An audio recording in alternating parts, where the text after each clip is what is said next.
Hello everyone, welcome to our YouTube channel IDA Jhunjhunu. हमारा जो physics में टॉपिक चल रहा था उसका नाम है कार्य, ऊर्जा और शक्ति, जिसमें हमने पिछली 4 क्लासों में हमने वर्क को कवर कर लिया है, ऊर्जा को कवर कर लिया है और शक्ति हमारा बाकी है। बट ऊर्जा में भी कल हमने बात की थी, पिछली क्लास में हमने बात की थी कार्य, ऊर्जा, प्रमेय की। कार्य ऊर्जा प्रमेय की बात की थी पिछली क्लास में हमने। कार्य ऊर्जा प्रमेय क्या होती है कि किसी बल द्वारा अगर किसी वस्तु पर यदि कोई बल आरोपित किया जा रहा है तो उस वस्तु पर उस बल के द्वारा किया गया कार्य उसकी गतिज ऊर्जाओं में अंतर के बराबर होता है। यह थी अपने पास कार्य ऊर्जा प्रमेय। इसको हमने डिराइव किया था, इसकी कंडीशंस के बारे में भी जाना था और इसके बाद में हमने पढ़ा था स्थितिज ऊर्जा।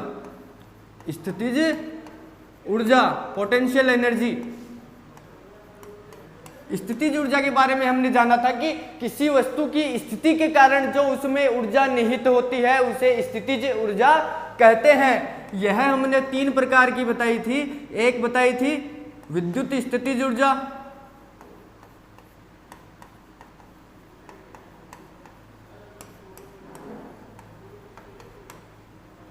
गुरुत्वीय स्थितिज ऊर्जा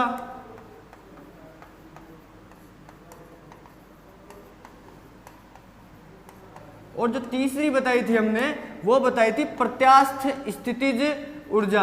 इन तीनों ऊर्जाओं के बारे में हमने इनका फॉर्मूला निकाला था कि इन ऊर्जाओं का फॉर्मूला क्या होगा। अलग अलग इनका फॉर्मूला होता है, इनके बारे में जानना था कि क्या होता है। इनके अलावा भी स्थितिज ऊर्जाएं होती हैं, बट हमने इन तीनों को ही क्यों पढ़ा, क्योंकि ये तीनों ही हमारे सिलेबस में हैं।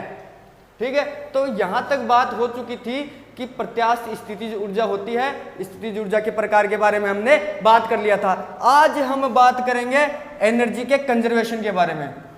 एनर्जी के कंजर्वेशन के बारे में मतलब कि ऊर्जा संरक्षण का नियम पढ़ेंगे। ऊर्जा संरक्षण का नियम।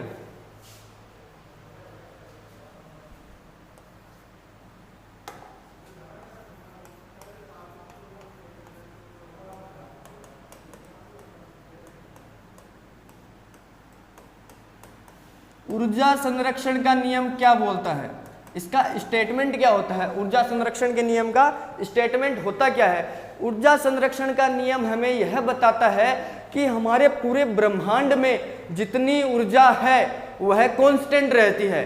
हमारे ब्रह्मांड में जितनी भी ऊर्जा है वो कांस्टेंट रहती है। मतलब कि जो ई है वो अपनी कांस्टेंट है।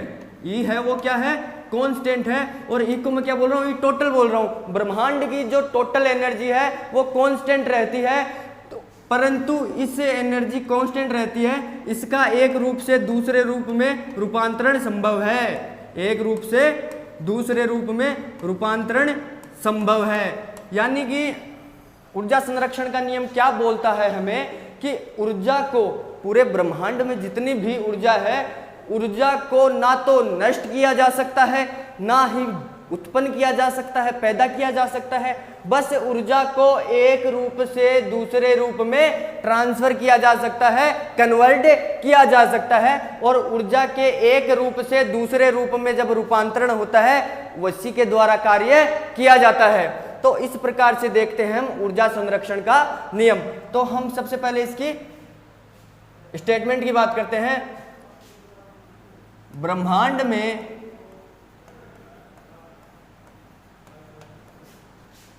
ऊर्जा को ना तो नष्ट किया जा सकता है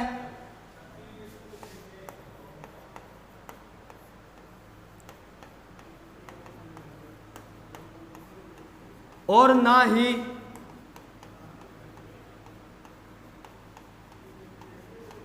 उत्पन्न किया जा सकता है। उत्पन्न किया जा सकता है।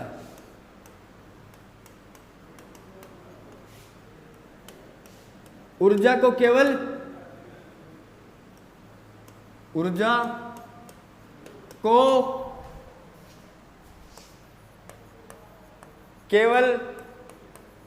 एक रूप से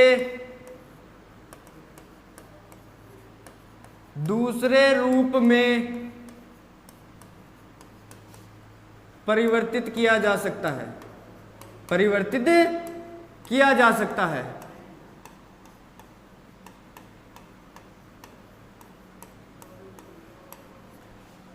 कहने का मतलब क्या हुआ, हम एक सिस्टम लेते हैं, इसको समझने के लिए हम एक सिस्टम लेते हैं और उस सिस्टम में जैसे यांत्रिक कोई ऊर्जा का हमने सिस्टम ले लिया, तो यांत्रिक ऊर्जा क्या होती है अपने पास, यांत्रिक ऊर्जा इज इक्वल टू गतिज ऊर्जा प्लस स्थितिज ऊर्जा, स्थितिज ऊर्जा होती है। यांत्रिक ऊर्जा को मैं ई से डिनोट कर रहा हूं, गतिज ऊर्जा अगर कोई पार्टिकल m मास का पार्टिकल v वेग से गति कर रहा है तो उसकी गतिज ऊर्जा क्या होगी, mv² होगी। अगर वो पार्टिकल सरफेस से h ऊंचाई पर है तो उसकी जो स्थितिज ऊर्जा होगी वो होगी mgh, जहां h क्या है, सरफेस से उसकी पार्टिकल की डिस्टेंस है, g क्या है, गुरुत्वीय त्वरण है, m क्या है, m पार्टिकल का मास है। ठीक है, इस प्रकार से हम यांत्रिक ऊर्जा को बताते हैं। और यहाँ पर ऊर्जा संरक्षण का नियम क्या बोल रहा है, ऊर्जा संरक्षण का नियम यह बोल रहा है कि किसी भी कंडीशन में, एक पूरा सिस्टम ले लिया हमने, इस पूरे सिस्टम में यांत्रिक ऊर्जा का मान समान रहता है हर एक बिंदु पर, हर एक बिंदु पर यांत्रिक ऊर्जा का मान समान रहेगा। हर एक बिंदु का नाम क्यों ले रहा हूं मैं यहाँ पे, तो इसकी दूसरी देखिए, अपन इसको एज्यूम करते हैं। मान लीजिए अपने पास ये एक सरफेस है, ये अर्थ की सरफेस है, यहां से कोई अक्ष ऊंचाई पर, ये मान लीजिए अक्ष है, एक्स ऊंचाई पर कोई एक पार्टिकल रखा हुआ है। ठीक है, यहां पर एक कोई पार्टिकल है, ये पार्टिकल रखा हुआ है, यहां पर ये दूसरा कोई पॉइंट है। ये दूसरा पॉइंट कब है, ये यहां से जब हम किसी वस्तु को फेंकते हैं तो यहां इससे धरातल से टकराने के जस्ट पहले, धरातल से टकराने के जस्ट पहले, मतलब हम बोल सकते हैं h is tending to zero, या फिर एज लगभग बराबर है किसके, जीरो के बराबर है। मतलब कि पार्टिकल और सरफेस के बीच की जो डिस्टेंस है वो लगभग जीरो है। ठीक है, इसको जीरो अज्यूम कर रहे हैं हम। एक कंडीशन अपने पास ये हो गई, तो यहां से देखिए ये पार्टिकल कुछ इस प्रकार से नीचे आता है, तो इस बिंदु पर जो इस सिस्टम की ऊर्जा है वह है, और इस बिंदु पर जो सिस्टम की ऊर्जा है वह है, दोनों ऊर्जाएं हमेशा बराबर होती हैं, और यही होता है एनर्जी कंजर्वेशन। मतलब कि यहां से कोई पार्टिकल गिरना शुरू हुआ, अगर उसकी यहां पर ऊर्जा ई है तो और बिंदु पर भी ऊर्जा ई ही होगी। इसके लिए हम यहां पर एक बिंदु और मान लेते हैं जो कि धरातल से वाई डिस्टेंस पर है। ठीक है, इसको मैंने नाम दे दिया ए, इसको मैंने नाम दे दिया बी, और इसको मैंने नाम दे दिया सी। अब हम यहां पर एनर्जी कंजर्वेशन को सिद्ध करने के लिए, एनर्जी कंजर्वेशन को सिद्ध करने के लिए अलग अलग कंडीशंस पर एनर्जी देखते हैं। तो सबसे पहले हम ऊपर से शुरू करते हैं, बिंदु सी पर कुल ऊर्जा। यहां पर देखिए, यहां पर इसका वेग कितना है, इस बिंदु पर इसका वेग कितना है, तो इस बिंदु पर इसका वेग है जीरो, इसका वेग क्या है, जीरो है। तो यहां पर टोटल एनर्जी कितनी आ जाएगी, हाफ mv² है प्लस mgh होता है अपने पास टोटल एनर्जी। तो यहां पर v जीरो है तो ये टोटल टर्म जीरो हो जाएगी, ये टोटल टर्म जीरो हो जाएगी। तो अपने पास mgh बच जाएगा, mg, और h की जगह क्या है, h की जगह धरातल से बिंदु की दूरी है, तो धरातल से b तक बिंदु की दूरी क्या है, y, सॉरी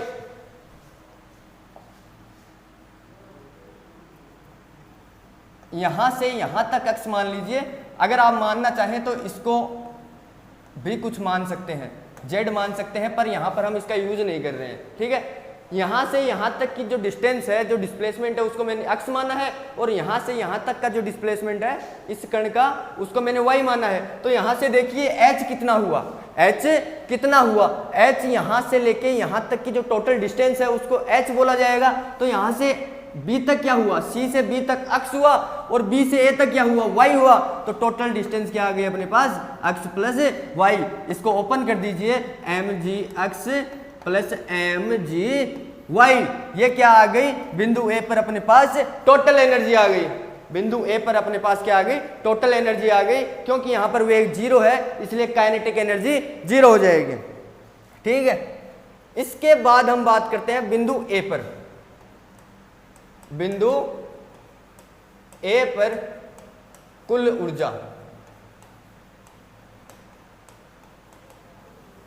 बिंदु ए पर कुल ऊर्जा, बिंदु ए पर देखिए E1 नाम दे दीजिए इसको और इसको E2 नाम दे दीजिए। तो यहां पर देखिए इसकी जो हाइट है, इसकी जो हाइट है वो क्या है, इसकी हाइट मैंने बोला था कि ये टकराया नहीं है, बस टकराने वाला है। और इसकी हाइट को मैंने क्या बोला था, h इज इक्वल टू लगभग 0 के बराबर है। तो यहाँ पर जो अपने पास टोटल एनर्जी होगी हाफ mv² प्लस mgh। तो यहाँ पर अगर h 0 है तो ये टोटल टर्म क्या हो जाएगी, mgh। अगर h 0 है यहाँ पर तो ये टोटल टर्म क्या हो जाएगी, सॉरी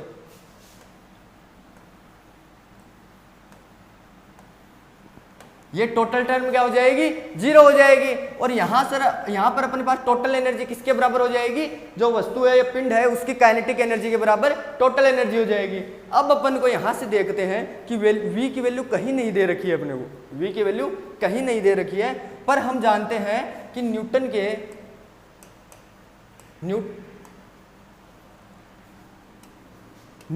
की गति के तृतीय समीकरण से हम क्या जानते हैं, तृतीय समीकरण से हम क्या जानते हैं कि जो अंतिम वेग का स्क्वायर होता है वो किसके बराबर होता है, प्रारंभिक वेग के स्क्वायर के प्लस में 2 एक्सेलरेशन और साथ में विस्थापन, v² is equal to u² plus 2as। यहां पर कोई कण यहां से चलना शुरू हुआ तो उसका u तो क्या होगा, u तो होगा 0 और v मैंने माना है इसका अंतिम वेग, जिस वेग से यहां पर ये टकराने वाला है। तो यहां से देखिए v² की वैल्यू कितनी आ जाएगी, 2। a की जगह यहां पर गुरुत्वीय त्वरण काम कर रहा है g, और यहां पर s की जगह मैंने क्या बोला है, s की जगह बोला है h, h की जगह क्या बोला है, यहां से लेके यहां तक की डिस्टेंस h। ठीक है, तो यहां पर v² की वैल्यू रखते हैं, v² की वैल्यू हम यहां रख देंगे।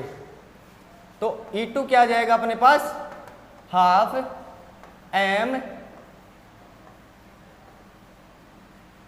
2gh। ठीक है, 2 से 2 कैंसिल हो गया, mgh आ गया। और h की वैल्यू, टोटल हाइट कितनी है अपने पास, z मानना है ना, इसको z मानना है, h मान लीजिए, h मान लीजिए। टोटल हाइट कितनी है अपने पास, x plus y, x plus y, और इसको ओपन कर देंगे अपन यहाँ से। तो अपने पास E2 कितनी आ जाएगी, E2 is equal to mgx plus mgy। यहाँ पर E1 क्या आई थी, mgx प्लस mgy, और यहाँ पर क्या आ गई, mgx प्लस mgy। तो बिंदु C पर और बिंदु A पर जो ऊर्जाएं हैं वो दोनों की दोनों क्या है, समान है, टोटल एनर्जी समान है। ठीक है, अब हम इसके बाद में देखते हैं बिंदु, इस प्रकार से अपने कुछ डायग्राम था। यहां पर बिंदु हमने माना था A B C, ये जो हाइट थी वो अपन ने मानी थी y, और ये हाइट मानी थी अपन ने x, और टोटल हाइट क्या थी अपनी h। तो यहां से देखिए बिंदु B पर कुल ऊर्जा क्या होगी, B पर कुल ऊर्जा क्या होगी, बिंदु B पर कुल ऊर्जा क्या होगी। तो यहां से देखिए इसको मैंने नाम दे दिया E3, half mv² plus mgh plus mgh, यही होगा।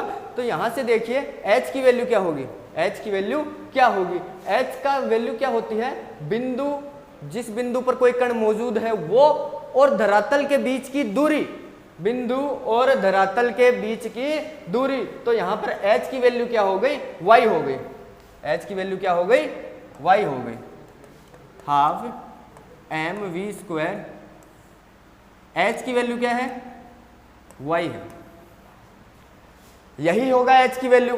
इसके बाद देखते हैं हम v की वैल्यू कैसे निकालते हैं। तो v की वैल्यू वही न्यूटन की गति के तृतीय नियम से निकालते हैं, u² + 2as। तो v² क्या जाएगा, ये 0 हो जाएगा, तो 2gs हो जाएगा अपने पास, h की जगह y है।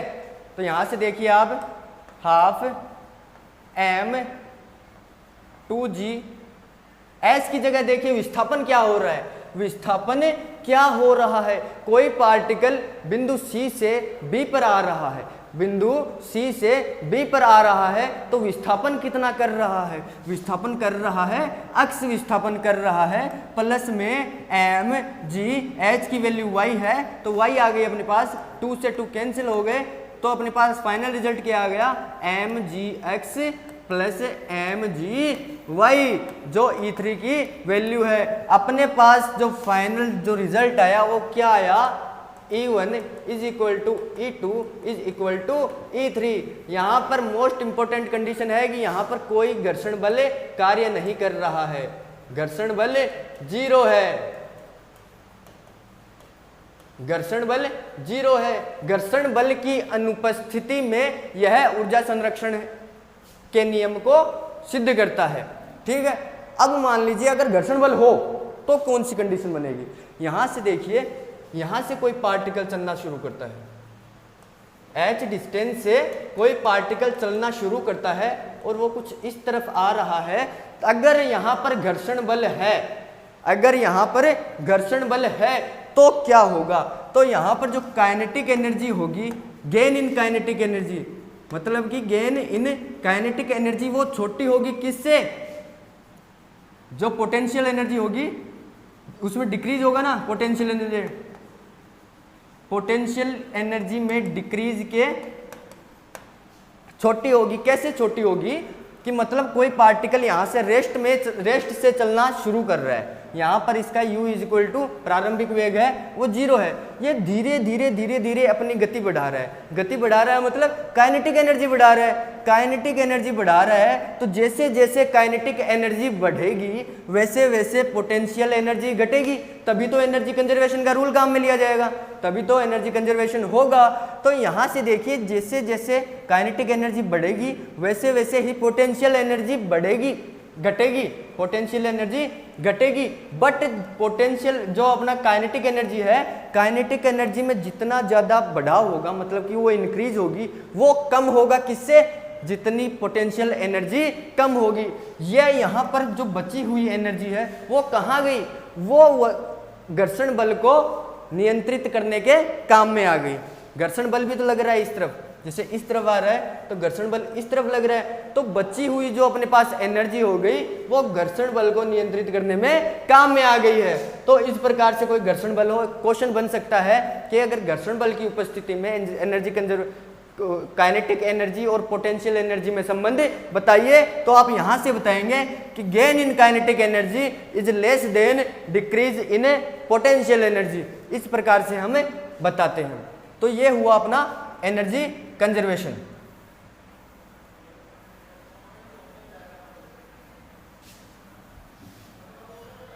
ये तो हो गया अपना डेरिवेशन। अब हम देखते हैं कि एनर्जी कंजर्वेशन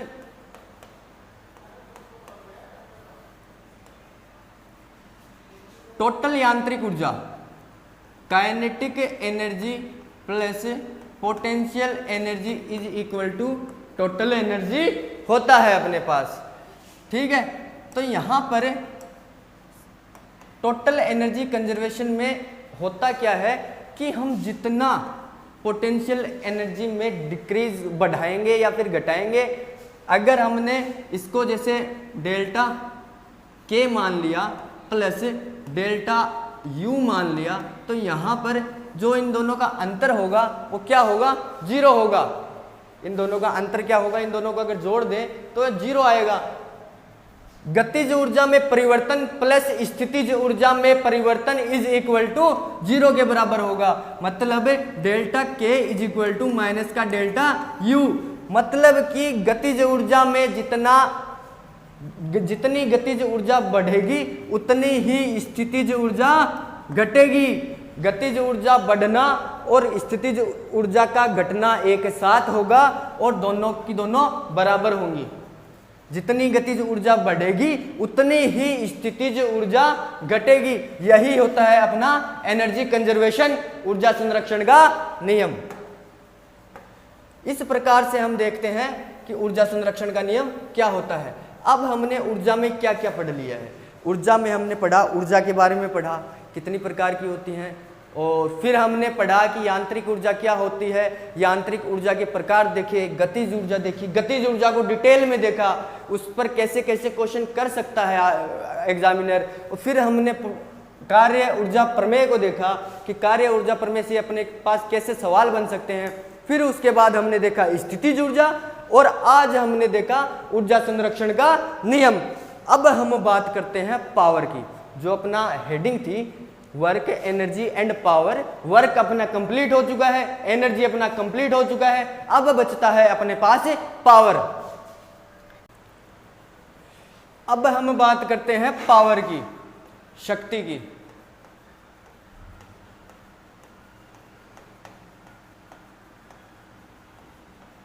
इसकी डेफिनेशन क्या होती है?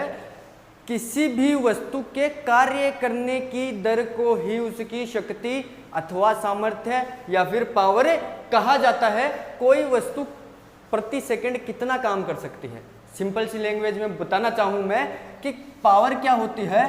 कोई भी वस्तु प्रति सेकंड कितना काम कर सकती है उसी को हम पावर कहते हैं। कार्य करने की दर को ही पावर कहा जाता है, शक्ति कहा जाता है। इसकी डेफिनेशन क्या होती है? किसी वस्तु द्वारा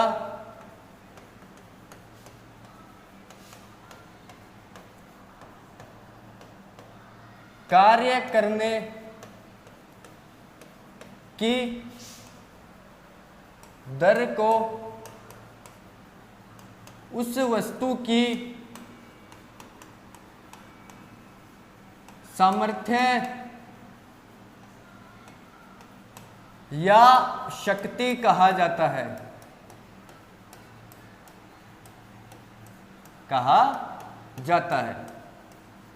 ठीक है, किसी भी वस्तु द्वारा कार्य करने की जो दर होती है वह प्रति सेकंड कितना कार्य कर सकती है उसी को हम उस वस्तु की शक्ति कहते हैं। मान लीजिए कोई वस्तु t सेकंड में w काम कर रही है तो उसकी शक्ति को हम w/t से डिनोट करेंगे।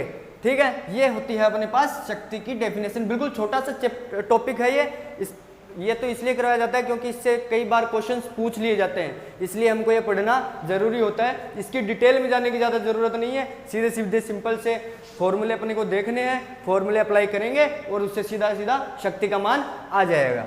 तो यहाँ से देखिए, सबसे पहले हम शक्ति के बारे में जानते हैं कि शक्ति होती क्या है। शक्ति एक अदिश राशि है। शक्ति एक अदिश राशि है। अदिश राशि है। अदिश राशि होने का मतलब क्या हुआ? शक्ति में केवल परिमाण होता है, इसकी कोई पर्टिकुलर दिशा नहीं होती है। केवल परिमाण होता है, परिमाण होता है और दिशा नहीं होती है, दिशा नहीं होती है। इसलिए जो अपने पास शक्ति है वो एक अदिश राशि होती है। अगर आपको याद नहीं है कि शक्ति अदिश राशि है या नहीं है तो हम इसके फॉर्मूले से भी निकाल सकते हैं। P = W/T, जहाँ कार्य क्या होता है? अदिश होता है, और समय क्या होता है? समय भी अदिश होता है। अदिश बटा अदिश = अदिश। तो अपने पास जो पावर आई है, फाइनल जो अपने पास रिजल्ट आया है, पावर की जो कौन सी राशि है वो अपने पास अदिश राशि होती है। तो इस प्रकार देखते हैं हम पावर कौन सी राशि है। अब बात करते हैं हम पावर के मात्रक के बारे में। इसकी यूनिट क्या होती है, इसकी यूनिट क्या होती है। तो यहां से देखिए अपन सबसे पहले इसकी यूनिट निकालते हैं। P इज इक्वल टू क्या होता है, W/T होता है। और जो W का मात्रक होता है, कार्य का मात्रक होता है, वो क्या होता है, वो अपने पास जूल होता है। और सेकंड टाइम का मात्रक क्या होता है, सेकंड होता है। तो अपने पास जूल पर सेकंड मात्रक आ गया, जूल पर सेकंड मात्रक आ गया किसका, पावर का। इसको अगर हम द्रव्यमान और लंबाई में, द्रव्यमान में और समय में निकालना चाहें, मतलब मूल राशियों में निकालना चाहें, तब कैसे निकालेंगे। वर्क क्या होता है, F.S डिवाइडेड बाई T। बल का मात्रक क्या होता है, बल का मात्रक क्या होता है, बल का मात्रक होता है kg डिवाइडेड बाई मीटर पर सेकेंड।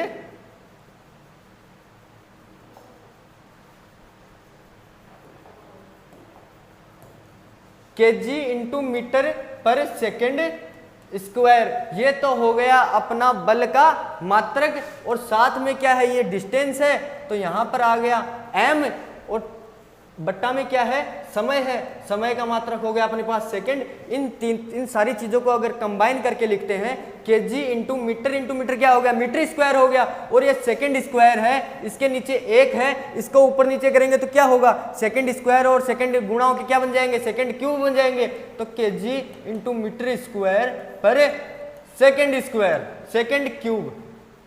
ठीक है, या तो इसको इस प्रकार से लिख सकते हैं, या फिर kg into metre square into second की पावर -3। दोनों में से किसी भी प्रकार से हम इसके मात्रक को लिख सकते हैं। अब बात करते हैं, फोर्स आया है अपने पास, तो न्यूटन की फॉर्म में भी लिख लें एक बार। न्यूटन की फॉर्म में इसका मात्रक क्या होगा, P क्या होता है अपने पास,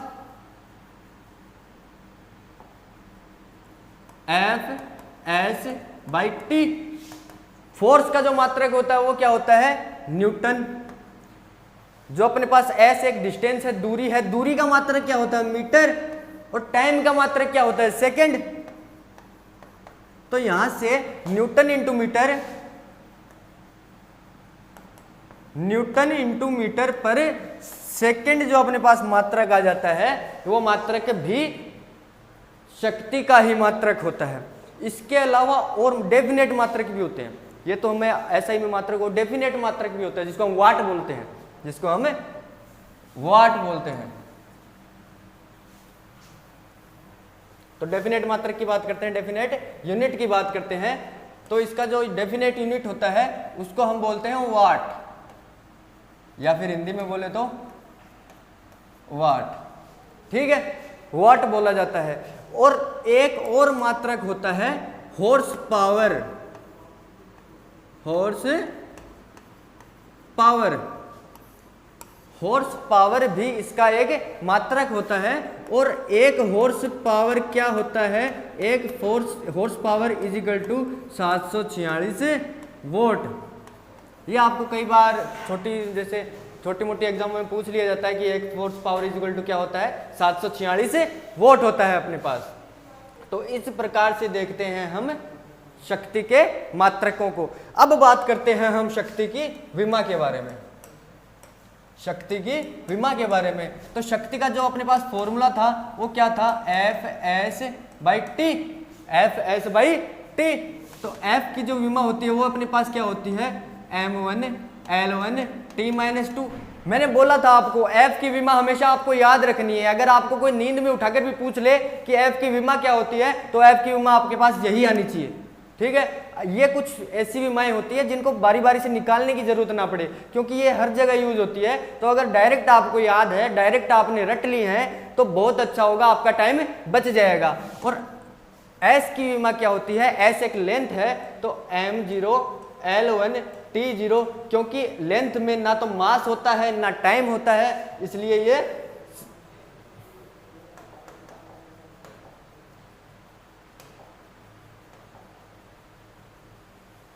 ठीक है। अब नीचे क्या हुआ, टाइम है, समय है, तो समय की विमा क्या होगी, m0 L0 T1 हो गई। तो यहां से देखिए आप इन दोनों का अपन अब अगर कंबाइन करके लिखते हैं तो क्या हुआ, m0 और m1 और m0 m1 हो गया, और L1 और L1 L2 हो गया, और T-2 और T0 हो गया, यहाँ पर T-2 हो गया। और यहां से देखिए T-1 है तो M1 सेम रहेगा, L2 भी सेम रहेगा, और जो T हो गया यहाँ पर पावर -2 है, ये ऊपर आ जाएगी, यहाँ पर 1 है, यहाँ पर 1 है, ऊपर जाएगी तो -1 होगी, तो -2 और -1 मिलकर क्या हो जाएंगी, -3 हो जाएंगी। और यही जो विमा होती है वो होती है पावर की विमा होती है। ठीक है, यहां से हमने देख लिया कि मात्रक क्या होता है पावर का और विमा क्या होती है। अब बात करते हैं हम कुछ अच्छी बातें करते हैं जो एग्जाम में पूछी जाती हैं। तात्क्षणिक पावर क्या होती है, इंस्टेंट पावर क्या होती है। इंस्टेंट पावर होने का मतलब क्या है, किसी क्षण अगर आपसे पूछ ले, किसी भी क्षण किसी वस्तु की पावर क्या होगी उसको बोलेंगे हम इंस्टेंटेनियस पावर या फिर तात्क्षणिक शक्ति। तात्क्षणिक शक्ति, तात्क्षणिक शक्ति क्या होती है, P is equal to dW/dt, dW/dt। समय में परिवर्तन के सापेक्ष करना है अपने को, कार्य में कितना परिवर्तन हो रहा है किसी एक पर्टिकुलर टाइम पर। तो यहां से देखिए dW क्या होता है, dW अपने पास क्या है, W इज इक्वल टू क्या होता है अपने पास F.S, और यहां से अगर हम dW करें तो अपने पास F.ds आ जाता है। तो यहां से dW की वैल्यू रख देते हैं हम F.ds डिवाइडेड बाई ds। अब इस f को हम अलग कर लेते हैं और ds/dt क्या होता है, विस्थापन बट्टा समय, समय के सापेक्ष विस्थापन में परिवर्तन की दर को क्या कहा जाता है, इसको कहा जाता है वेग, इसको कहा जाता है क्या, वेग। और वेग को किससे डिनोट करते हैं हम, v से डिनोट करते हैं। तो पावर का एक और फॉर्मूला आ गया अपने पास F.v। तो यहां से अपन इसको और भी सोल्व कर लीजिए, F.v cos theta, dot product को हटाया तो क्या आ गया अपने पास F.v cos थीटा आ गया। इस प्रकार से जहां थीटा क्या होता है, फोर्स और वेग के बीच में एंगल होता है। तो इस प्रकार से हम देख सकते हैं। अब यहीं से देखिए आप, अगर आपको फोर्स भी नहीं दे रखा है और वेग मान लीजिए अपने को दे रखा है, कोई पार्टिकल है जिसका मास तो है m, उसका त्वरण है, उसका त्वरण क्या है, उसका त्वरण है a। तो यहां से देखिए जो शक्ति आएगी वो क्या आएगी, F की जगह मैं क्या लिख सकता हूं, F की जगह मैं लिख सकता हूं ma.v cos थीटा, और v की जगह भी मैं लिख सकता हूं, v क्या होता है, अगर इसका वो दिया गया है, विस्थापन दिया गया है, विस्थापन दिया गया है तो क्या होता है, v इज इक्वल टू क्या होता है, x, a is equal to क्या होता है, v/t होता है, v/t होता है। तो v की वैल्यू क्या आ जाएगी, यहां से वेग की वैल्यू आ जाएगी a/t आ जाएगी। तो यहां से जो a की वैल्यू है a/t, उसको हम यहां रखते हैं, a/t cos थीटा हो गई यहाँ से ma² t cos थीटा। अगर अपन को क्या क्या नहीं दे रखा है, अगर अपन को वेग नहीं दे रखा है, उसकी जगह विस्थापन दे रखा है, उसकी जगह एक्सीलरेशन दे रखा है, और अपने को फोर्स भी नहीं दे रखा है, तो यहां से इस फॉर्मूले से हम किसी भी पिंड की शक्ति को निकाल सकते हैं। तो अपने पास एक फॉर्मूला ये भी होता है।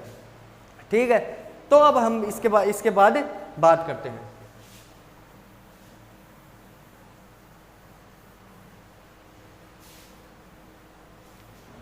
अब हम बात करते हैं एक इंक्लाइंड प्लेन की। इंक्लाइंड प्लेन क्या होता है, इंक्लाइंड प्लेन या फिर नत समतल, नत समतल। नत समतल क्या होता है, यदि कोई समतल क्षैतिज से थीटा डिग्री एंगल पर झुका हुआ है तो उसको क्या बोलते हैं, नते समतल बोलते हैं। तो इसके लिए क्या होता है, इसके लिए मान लीजिए ये कोई एक ऑब्जेक्ट है, इसका मास m है, इसका मास क्या है, m है।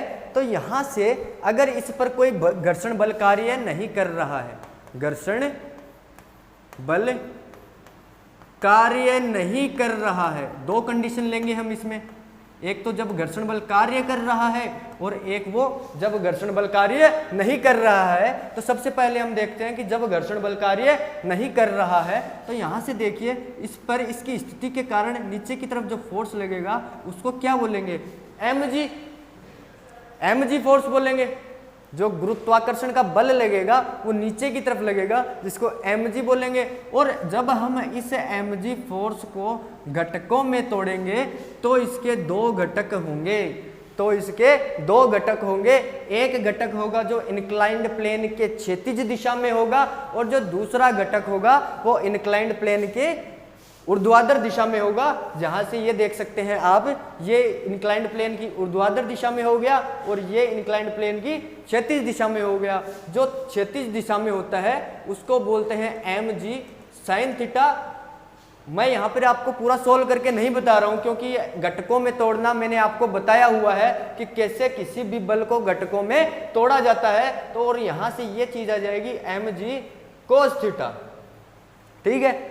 यहाँ पर एक इसके भार के कारण सरफेस भी इस पर एक अपोजिट फोर्स लगाएगी जिसको हम नॉर्मल फोर्स बोलेंगे, जिसको हम क्या बोलेंगे, नॉर्मल फोर्स बोलेंगे। और यहाँ से देखिए ये फोर्स इस फोर्स को इक्वल है और डायरेक्शन अपोजिट है, तो ये दोनों एक दूसरे को कैंसिल कर देंगे। जो डोमिनेंट अपने पास फोर्स होगा वो सिर्फ अपने पास mg sin थीटा ही होगा। तो यहाँ से जो P होता है अपने पास, P क्या होता है, F डॉट V होता है और F की जगह mg sin थीटा V, ये अपने पास आ जाता है क्या, जब घर्षण बल कार्य नहीं कर रहा हो यहाँ पर तो इस m जो मास है, m मास के पार्टिकल द्वारा जो शक्ति है, इसके द्वारा जो शक्ति यूज की जाती है उसका जो फॉर्मूला होता है वो इस तरह से हमें निकालते हैं। इसके बाद जो सेकंड कंडीशन है, कंडीशन सेकंड में देखिए आप, सेकंड कंडीशन में क्या बोलता है ये कि घर्षण बल कार्य कर रहा है, घर्षण बल कार्य कर रहा है। तो मान लीजिए ये पार्टिकल इस तरफ आ रहा है तो घर्षण बल कुछ इस तरफ कार्य करेगा, घर्षण बल कुछ इस तरफ कार्य करेगा। और घर्षण बल का मान क्या होता है, म्यू एन होता है, जो घर्षण बल में आपको अच्छी तरह पढ़ाया जाता है कि घर्षण बल का क्या मान होता है, घर्षण बल इज इक्वल टू यहाँ पर क्या आ जाएगा, म्यू एन आ जाएगा, जहां म्यू क्या है, घर्षण नियतांक है और एन क्या है, अपने पास जो नॉर्मल फोर्स लग रहा है सतह पदार्थ पर या फिर पार्टिकल पर जो फोर्स लगा रही है उसको हम एन से डिनोट कर रहे हैं। तो यहाँ पर जो टोटल फोर्स, टोटल जो शक्ति होगी, टोटल शक्ति किसके बराबर होगी, जो अपना F हो गया और V हो गया। तो F क्या होगा, यहाँ पर F क्या होगा, यहाँ पर दो प्रकार के बल कार्य कर रहे हैं, एक तो mg sin थीटा और एक घर्षण बल के कारण, एक घर्षण बल के कारण। तो यहाँ पर mg sin थीटा हो गया एक, प्लस म्यू एन और गुणा में क्या आ गया अपने पास, v आ गया। तो mg sin theta plus mu mg cos theta into v। इस प्रकार से हम जब घर्षण बल कार्य कर रहा हो इंक्लाइंड प्लेन में, जब घर्षण हो उस स्थिति में शक्ति की वैल्यू किस प्रकार से निकालते हैं, तो अपने को सीधा सा ये फॉर्मूला याद रखना है, mg sin थीटा प्लस में mu mg cos theta into v। अपन को यहाँ पर क्वेश्चन पूछेगा, जैसे शक्ति पूछेगा तो m की वैल्यू देगा, g की वैल्यू अपने को पता होती है, थीटा की वैल्यू देगा, म्यू की वैल्यू भी देगा और यहाँ से v की वैल्यू भी देगा और अपन सीधा सीधा शक्ति की वैल्यू निकाल सकते हैं। या हो सकता है ये सारी चीजें दे दे अपने को, या फिर इनमें से शक्ति दे दे और इनमें से कोई एक चीज पूछ ले, जैसे म्यू पूछ ले, v भी दे दिया, थीटा भी दे दिया, m भी दे दिया और p भी दे दिया, तो यहाँ से म्यू की वैल्यू भी निकाली जा सकती है। इसी प्रकार से हम सारी जो ये राशियां हैं उनको निकाल सकते हैं। अब इसमें एक कंडीशन है, अब इसमें एक कंडीशन है कि यदि इस कंडीशन में मैं थीटा बराबर 0 कर दूं, थीटा बराबर 0 कर दूं, थीटा बराबर 0 करने का मतलब क्या हुआ, थीटा बराबर इस कंडीशन में 0 करने का मतलब क्या हुआ कि जो पार्टिकल है वो क्षैतिज के समानांतर ही जा रहा है, क्षैतिज के समानांतर उसी अक्ष पर जा रहा है, तो वहां पर थीटा क्या हो गया, थीटा हो गया 0 डिग्री। तो यहां पर जब हम थीटा की वैल्यू 0 डिग्री लिखेंगे, theta is equal to 0 degree रखेंगे, तो एम जी साइन 0 की वैल्यू क्या होती है, साइन 0 की वैल्यू अपने पास होती है 0, टोटल ये 0 हो जाएगा, और इस साइन 0 इज इक्वल टू 0 के कारण ये राशि पूरी क्या हो जाएगी, अपने पास 0 हो जाएगी। और यहाँ पर देखिए कोस 0 की वैल्यू होती क्या है अपने पास, कोस 0 की वैल्यू होती है अपने पास कोस 0 इज इक्वल टू 1 होती है, और 1 की वैल्यू अगर म्यू एम जी कोस 0 की जगह 1 रखेंगे और साथ में क्या है v है, तो अपने पास टोटल शक्ति क्या आ जाएगी, mu M G into V. तो यदि थीटा बराबर 0 डिग्री है या फिर जो इंक्लाइंड प्लेन है या फिर क्या जो पार्टिकल गति कर रहा है वो क्षैतिज के समानांतर ही गति कर रहा है, तो उस स्थिति में जो वस्तु होगी उसकी शक्ति क्या होगी, उसकी शक्ति होगी म्यू एम जी वी, जहां म्यू क्या हो गया, घर्षण नियतांक हो गया, एम क्या हो गया, वस्तु का द्रव्यमान हो गया, जी क्या हो गया, गुरुत्वीय त्वरण, और वी क्या हो गया, जिस वेग से वस्तु गति कर रही है। तो इस प्रकार से हम निकाल सकते हैं। ये सारी की सारी चीजें डायरेक्ट फॉर्मूले के रूप में भी आ सकती हैं। जैसे आपको पूछ लिया कि जब समानांतर चल रही है, क्षैतिज के समानांतर चल रही है तो शक्ति होगी, आपको 4 ऑप्शन दे दिए, तो आपको सही ऑप्शन को चूज करना आना चाहिए। इसके लिए या तो आप डायरेक्ट याद रख सकते हो या फिर ये फॉर्मूला याद रख लीजिए, यहाँ पर थीटा इज इक्वल टू 0 रख दीजिए, 0 रखते ही आपके पास आंसर आ जाएगा। ठीक है, तो यहाँ पर हमारा जो शक्ति था वो एक छोटा सा टॉपिक था, और इसके साथ ही हमारा शक्ति का टॉपिक भी कंप्लीट होता है।